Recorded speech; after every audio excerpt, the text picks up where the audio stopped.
So hormonal issue వల్ల pregnancy రాదా అని చాలా మంది అడుగుతున్నారు. నేను ఈ రోజు హార్మోన్ ఇష్యూస్ గురించి మాట్లాడతాను. హలో అండి, I'm doctor Usha from fertility centre, Kukatpally branch.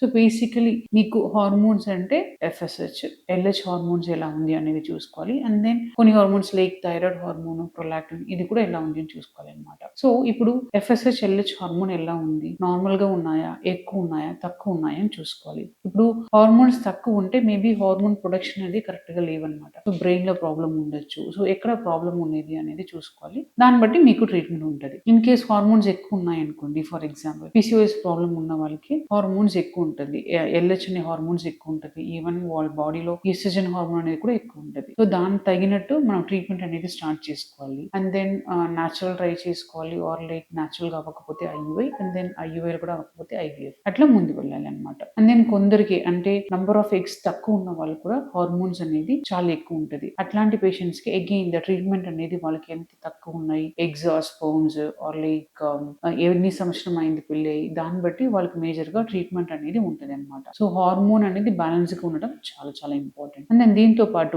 Thyroid hormones కూడా ఎలా ఉంది అనేది చూసుకోవాలి. ఇన్ కేస్ థైరాయిడ్ అనేది ఎక్కువ ఉంటే తక్కువ ఉంటే కూడా ఏమవుతుందంటే మీ సైకిల్ అనేది డిస్టర్బ్ అవుతుంది. ఎగ్ అనే సైజ్ పెరిగి రిలీజ్ అవ్వం అనమాట. దానివల్ల ప్రెగ్నెన్సీ రావడం కూడా కొంచెం కష్టం అనిపించచ్చు. అండ్ దెన్ సీరం ప్రొలాక్టిన్ అనే ఒక ఇంపార్టెంట్ హార్మోన్ కూడా చేసుకోవాలి. ఇన్ కేస్ ఆ హార్మోన్ ఎక్కువ ఉంటే కూడా లైక్ మేబీ సమ్ బ్రెయిన్ లో ఇష్యూ ఉంటే కూడా ఆ హార్మోన్ అనేది ఎక్కువ ఉంటుంది. సో బేసిక్లీ ఆ హార్మోన్ ఎక్కువ ఉంటే సేమ్ ప్రాబ్లం, అంటే డేట్ రెగ్యులర్ గా రాదు, ఓవులేషన్ అవ్వరు. సో ఓవులేషన్ అవ్వలేదు కాబట్టి ప్రెగ్నెన్సీ రాదు. సో ఇట్లా కొన్ని ప్రాబ్లమ్స్ అవుతాయి అనమాట. సో బేసిక్లీ హార్మోన్ బ్యాలెన్స్ గా ఉన్నాయా లేదని ఖచ్చితంగా మీరు చెక్ చేసుకోవాలి. హార్మోన్ ఇంబ్యాలెన్స్ అనేది మీరు కరెక్ట్ చేసుకుంటే మీకు ఖచ్చితంగా ప్రెగ్నెన్సీ అనేది ఖచ్చితంగా ఫామ్ అవుతుంది.